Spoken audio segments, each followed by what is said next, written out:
It's July. Half the year is gone. Most contractors won't even look at their numbers until December. And by then, it's too late to fix anything. Today, we're going to do it now at the halfway mark.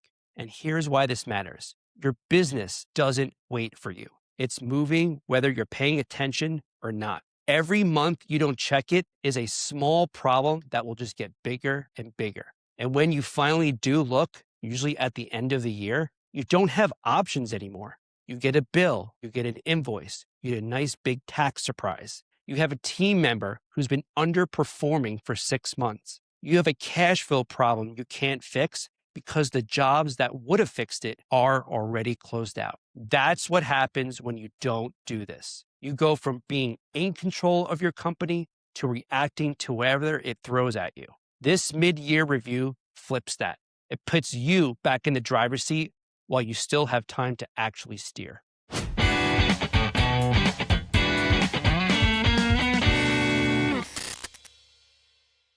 What's going on, everyone? My name is Joel Lipsky, construction business owner, advocate, and educator. I spent the last 20 years in the construction industry, on the job site, and in the trenches, building companies, leading teams, and learning lessons the only way it's earned in this industry, through experience. I'm here to teach you tips, tricks, and hard lessons that I learned straight from the job site that allow me to run my construction company successfully. Not just how to build better projects, but how to run a better business. If you're a construction leader ready to operate with clarity instead of chaos, you're in the right place. Like, share, subscribe. Let's build something together.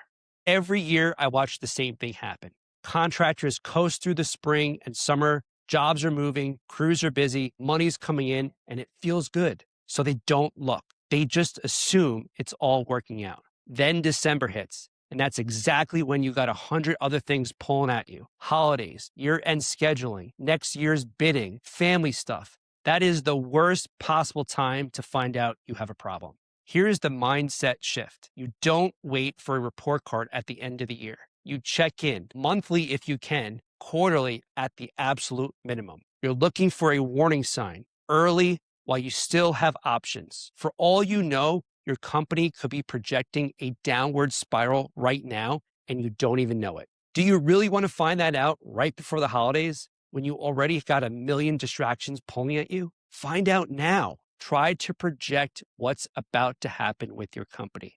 Don't just pray it all works out. Do your job. It's your company. It's your responsibility. Do your job. Let me give you 2 ways to think about this because I want this to actually stick. First, think about it like your physical health. You don't wait until your annual physical to find out you got high blood pressure. Not if you're smart. You go to the gym. You watch what you eat. You pay attention week to week. If something's off, you catch it early and you adjust. You don't wait 12 months for a doctor to tell you what your body has been telling you the entire time. Your business is exactly the same. Monthly and quarterly check-ins are your workouts and your checkups. Waiting until the end of the year to look at your numbers is like waiting until you're in the hospital to ask whether maybe you should have eaten better. Second, think about your truck. When you bought that truck, you didn't buy it to last just one single year. You bought it to run for the long haul. And that's exactly why you bring it into the shop for regular maintenance. Not just when the check engine light comes on, oil changes on a schedule, tire rotations, brake inspections. You're not waiting for something to break. You're proactively looking for the small stuff.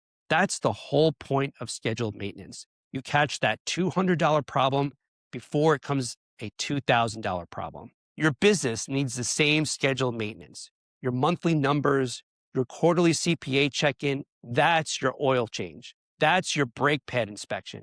And if you skip it, you're not saving time or money. You're just delaying the breakdown and guaranteeing it costs you more when it finally happens, usually at the worst possible time, like right before the holidays. And look, being proactive isn't glamorous. Nobody's out here bragging about reviewing their profit loss on a Tuesday afternoon or texting their CPA to ask how their tax liability is shaping up in July.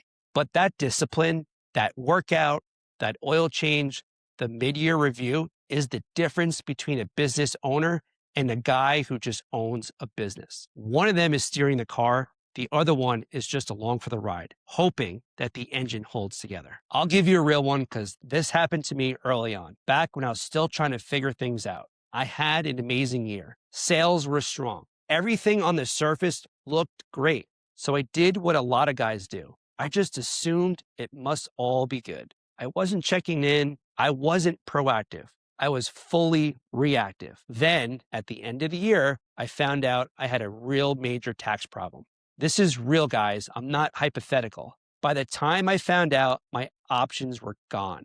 If I just checked in quarterly and gotten the input from my CPA along the way, we could have strategized months earlier. Instead, I was stuck reacting to a decision that had already been made for me by default because I wasn't paying attention.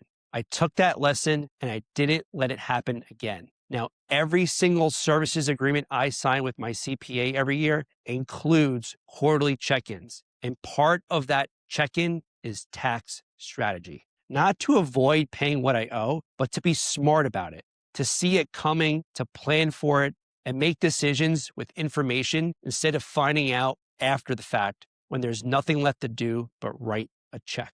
I was so busy grinding away, running the company, chasing the next job, putting out the fires, that I told myself I didn't have time to check in on my projects or my team members. And guess what? It cost me. I just didn't think I had to evaluate my entire staff on a regular basis. I figured if the client's happy, we're all good. But I was wrong. It's super healthy to evaluate everyone on your team on a consistent basis. Even the best teams in the world do this constantly. Think about SEAL Team 6. You don't get to coast on reputation. If someone's slacking, they get one warning, and if it doesn't change, they're out. There's no room for, well, he's a good guy when the standard isn't being met. That's not harsh. That's how elite teams stay elite. And here's the key part.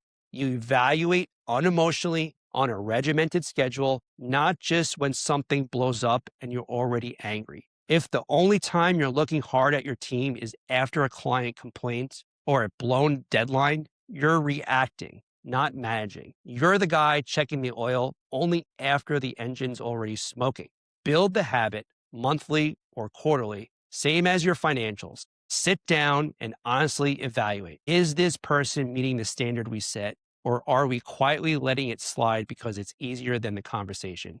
Your team, your subs, your standards, they all deserve the same proactive check-in as your profit loss statement. Because just like that tax problem, by the time you notice it on your own, it's cost you more than it needed to. So here's your mid-year review. Contractor to contractor, right now, today, pull your numbers, look at your data, look at where you actually stand. Get in front of your CPA, ask the hard questions. Is there anything on the horizon I need to know about before December? Don't wait for the report card.